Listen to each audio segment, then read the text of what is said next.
Olá, pessoal! Nesse vídeo falaremos um pouquinho sobre o exame PCR, proteína C reativa. Nosso grupo é composto por Alisson Megda, Bruna Mesquita, Giovana Paulino, Isadora Batista, Matheus Santos, Poliana Vargas, Thaís Martins e Tamiri Silva, todos discentes do 5º período de Fisioterapia da Universidade Federal de Alfenas. O exame PCR, como o próprio nome sugere, detecta a presença de proteína C na corrente sanguínea. Mas antes de entendermos o que isso significa, é necessário compreender o histórico de descoberta dessa proteína. Tudo começou em 1930, quando William Tillett e Thomas Francis, no Instituto de Rockefeller, nos Estados Unidos, observaram que o soro de pacientes com pneumonia formava um precipitado quando misturado com extrato solúvel de Streptococcus pneumoniae. Esse extrato solúvel, posteriormente, foi identificado como um polissacarídeo da parede celular do pneumococo e então foi chamado de fração C. Em 1941, Avery e Abernethy identificaram como proteína a substância sérica responsável pela formação do precipitado com a fração C do pneumococo, nomeada então proteína C reativa, ou PCR que a gente conhece hoje. E aí, essa reação de precipitação, também observada com o soro de pacientes com outras doenças, como osteomielite, febre reumática, endocardite bacteriana subaguda, entre outras, tornava-se negativa com a resolução do processo, permanecendo, contudo, positiva nos casos de evolução desfavorável. A PCR, então, foi reconhecida como a primeira de uma série de proteínas reagentes de fase aguda que se caracterizam por ter suas concentrações plasmáticas alteradas em resposta a estímulos inflamatórios de qualquer natureza. Bom, dessa forma, então, depois de comentarmos um pouquinho do histórico, a gente trouxe a definição de proteína C. E devido a esses experimentos, sabemos hoje que a proteína C reativa é uma proteína sérica sintetizada pelo fígado que se eleva acentuadamente quando há uma inflamação ocorrendo e pode até desempenhar um papel na resposta adaptativa do hospedeiro. Ela responde a proteínas inflamatórias, chamadas de citocinas, que são produzidas pelos glóbulos brancos durante um processo inflamatório. A dosagem da PCR é uma determinação direta de uma concentração de fibrinogênio e, na presença de quadro inflamatório, suas concentrações elevam-se mais rapidamente e possuem uma variação mais ampla, aumentando ao menos 25% durante os estados inflamatórios. E afinal, o que é o exame e como ele é feito? O exame do PCR é o melhor marcador de respostas agudas, infecções e inflamação, justamente pela proteína C estar presente em grandes concentrações durante os processos inflamatórios, como a gente já conversou anteriormente. O exame detecta, além de possíveis processos inflamatórios, lesões arterioscleróticas também. E como que é feito o exame, A concentração da proteína C ela é dosada por meio de um exame de sangue simples, que não exige que o paciente esteja em jejum para ser feito. Porém, alguns medicamentos, como anti-inflamatórios não esteroidais, aspirinas, corticoides, anticoncepcionais, estatinas e beta-bloqueadores, podem afetar os níveis da proteína no sangue. Por isso, é importante informar a medicação que está utilizando antes de realizar esse exame. Também indica-se evitar a prática de exercícios físicos intensos antes do exame, porque pode alterar o resultado também. Se o resultado do PCR estiver alto, existem grandes chances de um processo infeccioso ou inflamatório estar em curso. Contudo, o exame ele não é específico, pois não revela a origem do problema. Para realizar essa investigação, é preciso analisar o histórico clínico e os sintomas do paciente, bem como fazer exames complementares. Bom, agora eu vou falar um pouco sobre quais as doenças que são identificadas pelo exame do PCR. Como já dito, o PCR ele é um exame que auxilia no diagnóstico de diversas doenças. E o número elevado dessa proteína no sangue, ele ajuda a avaliar a existência de doenças que não são visíveis, como, por exemplo, a apendicite. Na maioria das vezes, o aumento exagerado da PCR é por uma infecção bacteriana. Só que ele também pode aumentar quando o evento patológico ele é capaz de desencadear uma reação inflamatória no organismo, como é o que acontece com a apendicite. E mesmo sem ela ter uma origem infecciosa.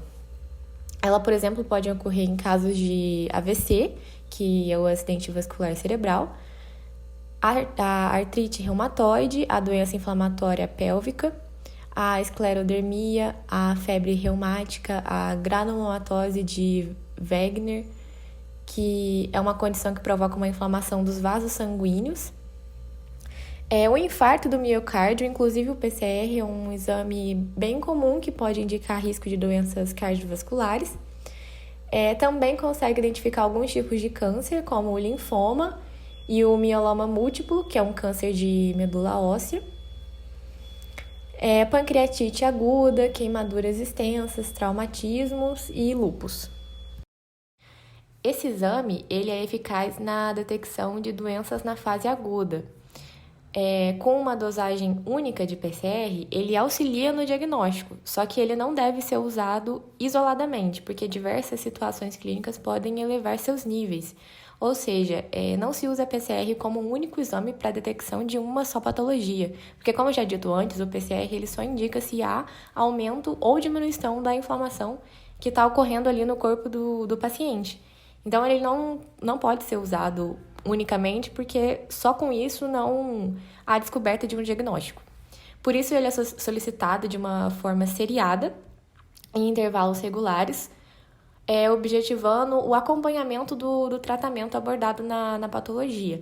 E à medida que a patologia vai regredindo, os valores do PCR também vão se normalizando. Atualmente também tem sido recomendada a dosagem seriada, como já dito, no PCR e intervalos de tempos variáveis, porque depende da doença em questão. O seu nível sérico, ele reflete na resposta do tratamento ou evolução clínica em várias doenças. Então, por exemplo, ele indica se aquele tipo de tratamento para aquele tipo de patologia está tendo uma evolução boa ou ruim. Por isso que ele tem que ter tempo variável, para ver se o tratamento está dando certo ou se tem que mudar, correlacionando, é claro, com a patologia que o paciente está tendo. Dessa maneira, a elevação dos níveis séricos significa que há uma falha terapêutica ou progressão do quadro, e sua diminuição indica uma boa resposta ou remissão ao processo, dando um melhor prognóstico para o paciente.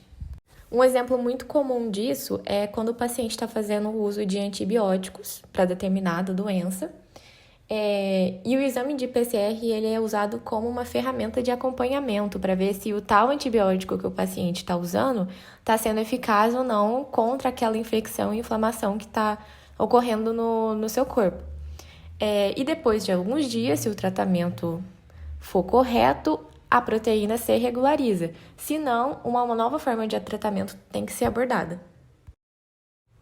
Se, mesmo com o tratamento, a concentração de PCR for aumentada, indicando uma inflamação sistêmica, o que se deve fazer nesse caso? Primeiro começar com o exame físico e outros exames para obter uma base mínima dos dados. Por exemplo, um hemograma completo, um perfil bioquímico com eletrólitos associados ao teste de urina, fornecendo informações que vão ajudar a determinar a causa da concentração da PCR estar aumentada. Além disso, exames adicionais, como de imagens, podem ser necessários nesse caso também. Geralmente, os valores da PCR eles vão aumentar significativamente em até 6 horas, mais ou menos, do início da inflamação. E após a resolução da inflamação, as concentrações de PCR elas podem diminuir em até 24 horas. Então, na verdade, tem que esperar até mais ou menos 24 horas para fazer novamente o exame do PCR após um tratamento para ver se a inflamação diminuiu ou aumentou. Porque se ela tiver aumentada antes de 24 horas, mesmo com o tratamento, ainda é considerado normal. Além disso, a PCR ela não é afetada por gênero, estresse, idade, essas coisas. Aqui a gente trouxe um gráfico mostrando a utilidade do exame PCR, proteína C reativa, em cada tipo de patologia. Por exemplo, na pneumonia, ela tem pouca utilidade na diferenciação se a pneumonia é de etiologia bacteriana ou virótica, e a dosagem seriada ela é útil no acompanhamento do tratamento, considerando que pneumonia é um tipo de inflamação. Na apendicite, ela tem pequena utilidade clínica, mas ela é um indicativo de inflamação. A sepse, ela auxilia no diagnóstico e na avaliação da gravidade daquela sepse e o prognóstico do paciente. A dosagem sérica também é de melhor utilidade para o acompanhamento do tratamento. O câncer, ele tem valor prognóstico em alguns tipos de tumores, que eu já citei, por exemplo, o linfoma. Na aterosclerose, ela contribui para a avaliação do risco cardíaco que aquele paciente está tendo, e ela é um marcador prognóstico em doença coronariana aguda. Inclusive, a PCR é bastante usada em problemas cardiológicos. Além disso, vale ressaltar que em algumas doenças, o PCR ajuda na diferenciação entre infecção bacteriana e infecção virótica. Nos casos de infecção bacteriana, normalmente, os valores do PCR são superiores a 100 ou 150 miligramas por litro. Por outro lado, o paciente com infecção virótica apresenta valores abaixo de 20 a 40 miligramas por litro, com exceções de infecções por exemplo, adenovírus, influenza, citomegalovírus, sarampo, cachumba, herpes, que também pode apresentar valores acima de 100 miligramas por litro, assim como nas infecções bacterianas. Qual a relação do PCR com a Covid-19? Mesmo os dois exames tendo nomes semelhantes, o exame da proteína C reativa ela é completamente diferente do exame RT-PCR. Essa sim que identifica a Covid-19. O RT-PCR ele significa reação em cadeia da polimerase, e não proteína C reativa. Ela vai identificar o material genético do micro-organismo causadores de condições como a Covid-19, Zika, dengue, entre outros. Esse exame da Covid, do RT-PCR, ele é realizado em etapas. Primeiro tem o preparo da amostra e amplificação do material viral, também dividido em algumas etapas. Temos a extração do RNA viral, a transcrição reversa para se obter o DNA complementar, a amplificação de trechos específicos do DNA complementar e a coleta da amostra clínica. O PCR poderá ser realizado por diferentes tipos de amostra de um paciente, como lavado broncoalveolar, biópsia pulmonar, coleta do escarro, suave nasofaríngeo, esfregaço orofaríngeo, fezes, urina, sangue e saliva. Por isso, temos que ter bastante consciência para não misturarmos os exames. Temos que saber diferenciar o exame PCR do RT-PCR, que esse sim é o para identificar as doenças como a Covid. Para fazermos uma boa interpretação do exame de PCR, primeiro temos que ter algumas considerações em mente. Algumas medidas podem ser diferentes de cada laboratório. Alguns laboratórios usam miligramas por litros, já outros usam miligramas por decilitros. Então, valores menores que 0,3 miligramas por decilitros são considerados valores normais e não são indicativos de nenhuma doença. Já valores entre 0,3 e 1 miligramas por decilitros é considerado uma pequena alteração e pode estar relacionada à gestação, tabagismo, à obesidade e o sedentarismo. Valores entre 1 e 10 miligramas por decilitros são valores com uma elevação moderada, e algumas condições costumam apresentar valores nessa faixa. São doenças autoimunes como lúpus, além da artrite reumatoide, a bronquite e a pancreatite. Por fim, valores maiores que 10 já são uma elevação bem considerável, que irão indicar infecções bacterianas e virais agudas, vasculites ou traumas. Ou seja, inflamações leves e infecções virais estão entre 10 a 40 mg por litro. Inflamações graves e infecções bacterianas de 40 a 200 mg por litro. E sepse superior a 50 mg por litro. Veja bem, agora as medidas foram alteradas. Usamos agora miligramas por litro. Então é sempre bom ficar atento qual a medida está sendo usada. E além disso, a PCR ainda pode oferecer informações acerca do risco cardiovascular, por meio do exame ultracessível. O que é o exame de PCR ultracessível? O exame de PCR ultracessível ele é pedido pelo médico quando quer avaliar o risco da pessoa ter problemas cardiovasculares, como infarto ou AVC. Nesse caso, o exame é solicitado quando a pessoa se encontra saudável, sem nenhum sintoma ou infecção aparente. Esse exame é mais específico e consegue detectar quantidades mínimas de PCR no sangue.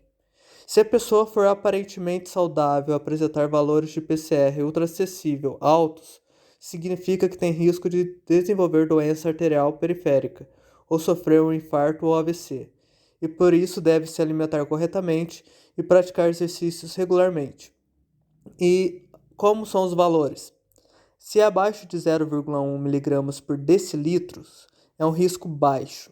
De 0,1 a 0,3 mg por decilitro, um risco intermediário. E acima de 0,3 mg por decilitro, temos riscos aumentados de sofrer problemas cardiovasculares. Um PCR elevado pode variar desde uma apendicite aguda até um linfoma, mas o valor de PCR pode estar alto por diversas condições, como infarto, doença inflamatória intestinal, artrite reumatoide, tuberculose e também o uso de medicamentos anti-inflamatórios, não esteroides, corticoides, pílula, anticoncepcional e etc. Por fim, trouxemos um exame de PCR feito por uma paciente de 67 anos alguns meses atrás. Esse exame ele foi solicitado para identificar uma possível pielonefrite, que é uma inflamação renal pela ação das bactérias nos rins e ureteres, ou uma cistite, que é uma inflamação na bexiga. O resultado desse exame foi de 0,9 mg por litro. Nesse caso, a paciente apresentou valores normais, sendo conclusivo que ela não apresentava uma inflamação.